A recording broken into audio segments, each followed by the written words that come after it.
So during all this, I've been rebuilding a 2.8 from my 93 S10.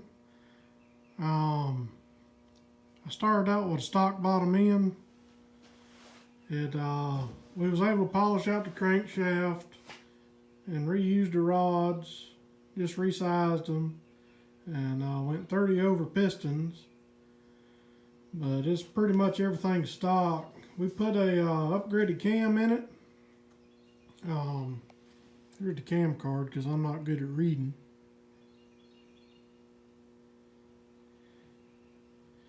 So that should be a good towing cam. I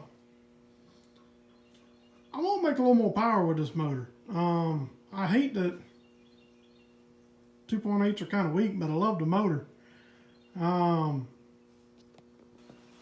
So up from the cam was the cylinder heads, and I spent a lot of time porting and polishing, getting them perfect, smooth, and any casting imperfections. Did a lot of bowl work and gasket ported the whole, both heads and the intake.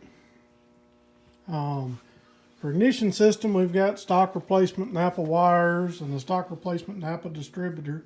That's brand new. It was $104. The intake manifold, we did a little extra work to it. We made one of my buddies at the machine shop made a block off plate for the EGR. So we're going to cover that up. And he also poured out this intake manifold to fit a throttle body off a 4.3 V6. So that should help the horsepower quite a bit. Everything I've read, folks doing that have really had a lot of good luck.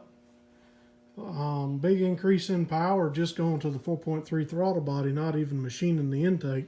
So I think taking that extra step, we're really going to be. I'd be tickled to death if it made 125 horsepower, which is what it was rated at from the factory.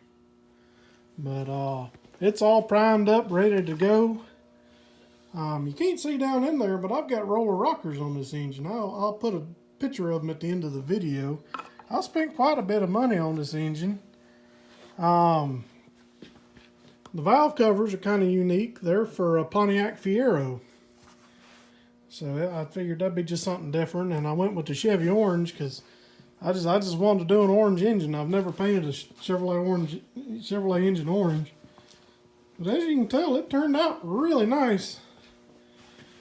So I've been plugging away at it. I'm going to start working on the exhaust manifolds next and getting them cleaned up. And I'm going to put some compound on them to keep them from getting all rusty looking. I'm going to try some of that. But I'll catch y'all later, and y'all keep them hot rods on the road. This is something cool right here.